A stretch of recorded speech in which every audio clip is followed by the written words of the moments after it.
శ్రీమహాగణాధిపతయే నమః. సదాశివసమారంభాం శంకరాచార్యమధ్యమాం అస్మదాచార్యపర్యంతాం వందే గురుపరంపరాం. శ్రీమాత్రే నమః. ప్రేక్షకులందరికీ కూడా స్వాగతం. ఫిబ్రవరి 2024కి సంబంధించిన మాస ఫలితాలు.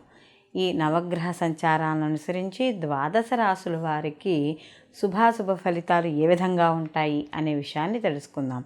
అయితే ఇక్కడ ఈ ఫిబ్రవరి మాసంలో కానీ చూసుకుంటే గురువు మేషరాశిలోను, అలాగే ఇక్కడ మనకి కేతువు వచ్చి కన్యలోను, మరియు ఫిబ్రవరి 6వ తారీఖు వరకు కూడా ఇక్కడ ఫిబ్రవరి 6వ తారీఖు నుంచి కూడా కుజుడు మార్పు చెందడము, అలాగే శుక్రుడు 12వ తేదీన, బుధుడు వచ్చి 2 నుంచి 20వ తారీఖు వరకు కూడా ఈయన మకరంలో ఉండి తదనంతరం కుంభంలోకి సంచారం చేయడం అనేది జరుగుతుంది.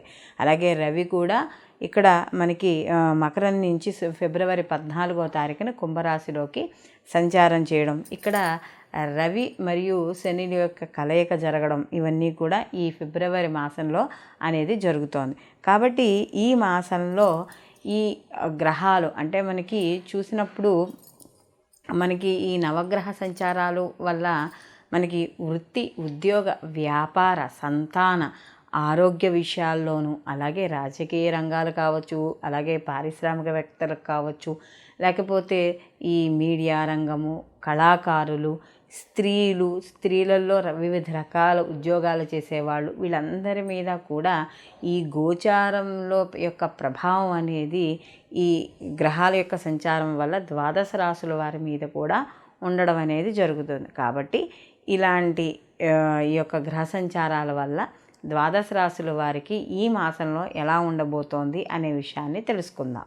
కుంభరాశి వాళ్ళకి కానీ చూసుకుంటున్నప్పుడు ఈ కుంభరాశిలో జన్మలో ఈ యొక్క శని భగవానుడి యొక్క సంచారము, అలాగే వీళ్ళకి ఏనాటి శని యొక్క ప్రభావం కూడా వీళ్ళకి కనబడుతోంది. ఇదే సమయంలో ఈ మాసంలో రవి శని యొక్క కలయిక, ఇవన్నీ కూడా కొంత అంటే ఆటుపోటులను ఇవ్వడం అనేది జరుగుతుంది. అంటే అప్ అండ్ డౌన్స్ అని ఇస్తాయి. అది వృత్తి, ఉద్యోగ, వ్యాపారాల పరంగా కూడా కొంత వీళ్ళకి ఉడిదుడుకులు ఇలాంటివన్నీ కూడా ఏర్పడే అవకాశం అనేది కనబడుతోంది. అయితే ఇక్కడ వీళ్ళకి ఎప్పుడైతే ఈ యొక్క కుజుడు లాభస్థానంలో ఉన్న కుజుడు అంటే దశమాధిపతి అయిన కుజుడు ఎప్పుడైతే లాభస్థానంలోకి కుంభరాశి వాళ్ళకి వస్తున్నాడో, అంటే ఈ యొక్క లాభస్థానం నుంచి వ్యయస్థానానికి ఎప్పుడైతే వస్తున్నాడో, కాస్త ఎవరైతే ఈ రియల్ ఎస్టేట్ వ్యాపారాలు కావచ్చు, భూములు కొనుగోలు చేసేవాళ్ళు కావచ్చు, వీళ్ళందరికీ కూడా అనుకూలంగా ఉంది. ముఖ్యంగా ఈ కుజుడికి సంబంధించిన వ్యాపారాలు ఎవరైతే చేస్తున్నారో వాళ్ళకి సంబంధించిన బిజినెస్లు కావచ్చు, ఉద్యోగం చేసేవాళ్ళు కావచ్చు, వాళ్ళందరికీ కూడా అనుకూలంగా ఉంటుంది. ముఖ్యంగా వీళ్ళు ఈ దూర ప్రయాణాలు చేయడం, అంటే దూర ప్రయాణాలలో అలసటలు ఇలాంటివి ఉన్నా కూడా ధనపరంగా మాత్రం కలిసి రావడం అనేది జరుగుతుంది. అలాగే ఎవరైతే విద్యార్థులు ఉన్నారో వాళ్ళకి కుంభరాశిలో ఉన్న వాళ్ళకి తప్పనిసరిగా ఈ యొక్క శ్రద్ధ అనేది చాలా అవసరం. అలాగే జీవిత భాగస్వామి విషయాల్లో మాట్లాడేటప్పుడు కావచ్చు, వ్యవహరించే తీరులో కావచ్చు, ఏదైనా సరే చిన్న చిన్న మాట పట్టింపులు వచ్చే అవకాశం ఉంది. కాబట్టి అలాంటి విషయాల్లో మాత్రం ఈ యొక్క రాశి వాళ్ళు, కుంభరాశి వాళ్ళు జాగ్రత్త అనేది వహించాలి.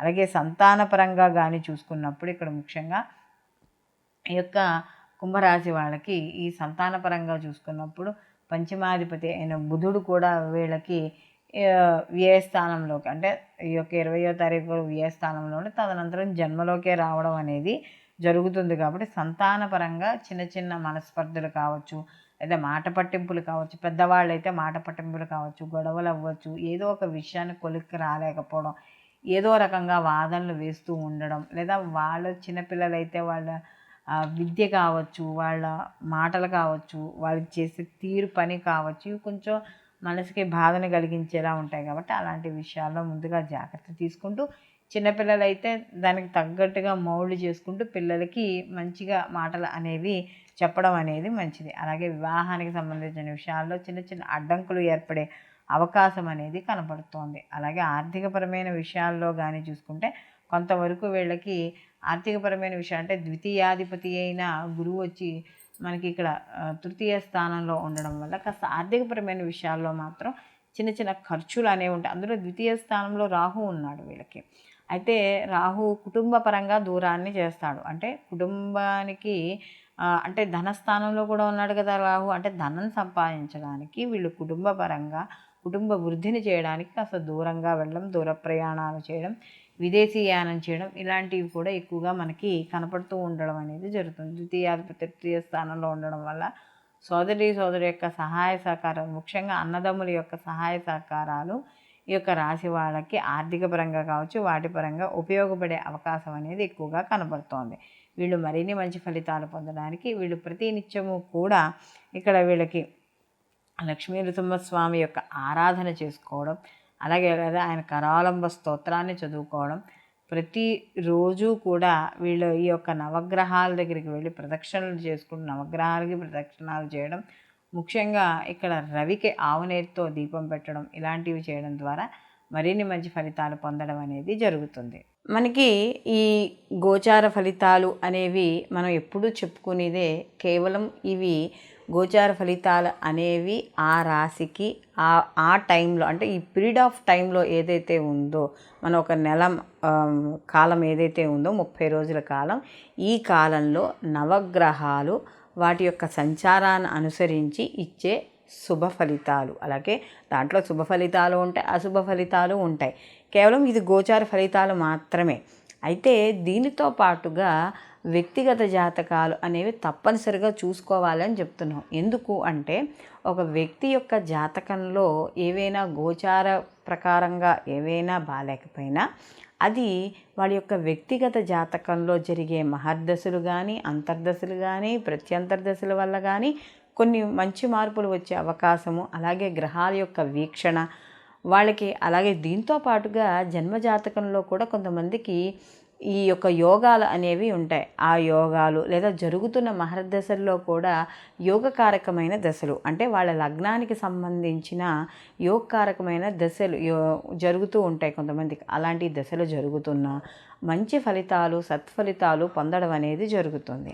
అలాగే ఎవరికైనా గోచారంలో బాగుండి వాళ్ళ జన్మజాతకంలో సరిగ్గా లేకపోతే కొంత ప్రతిఫలాలు వచ్చేవి కూడా, అంటే సత్ఫలితాలు కావచ్చు, శుభ ఫలితాలు కావచ్చు, కాస్త అవి ఆలస్యం అవ్వడం లేదా వ్యతిరేకంగా ఉండడం ఇలాంటివి కనపడుతూ ఉంటాయి. అసలు అలాంటివి కనపడుతున్నప్పుడు ఎలా ఉంటాయి? మన జాతకం బాగాలేదు అంటే, మనకు గోచారం కానీ మనకి జన్మజాతకం కానీ బాగాలేదు అని ఎలా తెలుస్తుంది అని చూసుకున్నప్పుడు, మనకి పనులు సరిగ్గా అవ్వలేకపోవడం, చికాకులు, ఇంట్లో గొడవలు, వివాదాలు, లేకపోతే ఏదో ఒక మానసికమైన సమస్యలు, ఇలాంటివన్నీ కూడా ఏవో ఒకటి ఎదురవుతూ ఉంటాయి. అది ఆర్థికంగా కావచ్చు, ఇంట్లో కావచ్చు, పిల్లలతో కావచ్చు, ఏదో ఒక రకంగా ఇబ్బంది పడుతూ ఉంటాం.